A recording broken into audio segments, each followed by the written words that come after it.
भाजपा सरकारों की 3 योजनाएं ऐसी हैं जिनके बल पर प्रदेश में भी और केंद्र में भी इस बार ही नहीं बल्कि अगली बार भी हमको जन आशीर्वाद मिलेगा। वो 3 योजनाएं कौन सी हैं? लाडली बहना योजना, जिसके तहत प्रति माह हम बहन बेटियों के अकाउंट में 1,000 रुपये प्रति माह दे रहे हैं और इसको एक्सटेंड करते करते 3,000 तक ले जाएंगे।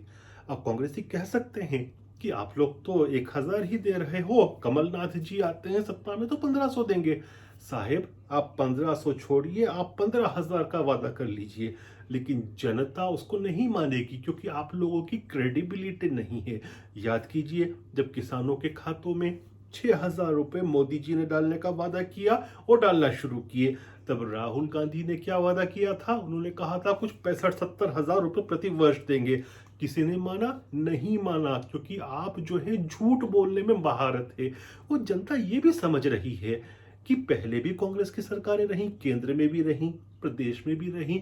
उसके पहले जब से भाजपा की सरकारें आई तब ही से उनके पास पैसा क्यों आना शुरू हुआ, तब ही से उनको सुविधाएं क्यों मिलना शुरू हुई, जन सरोकार का काम क्यों शुरू हुआ?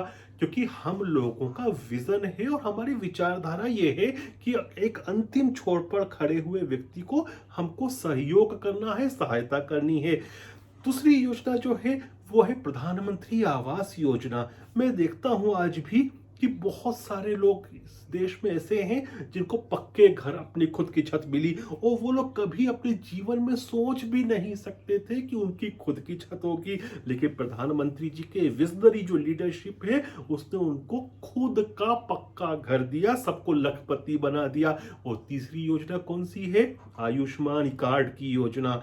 जब गरीब आदमी बीमार होता था ना, तो जो ये बड़े बड़े कॉरपोरेट अस्पताल होते हैं जिनकी कई कई मंजिल की इमारत होती है, उन मंजिलों पर देखने के लिए आंखें गरीब नहीं उठा सकता था, क्योंकि वो जानता था जितनी बड़ी बिल्डिंग उतना ज्यादा बिल। पैसा कहां से लाएगा, चाहे कोई भी बीमारी हो जाए।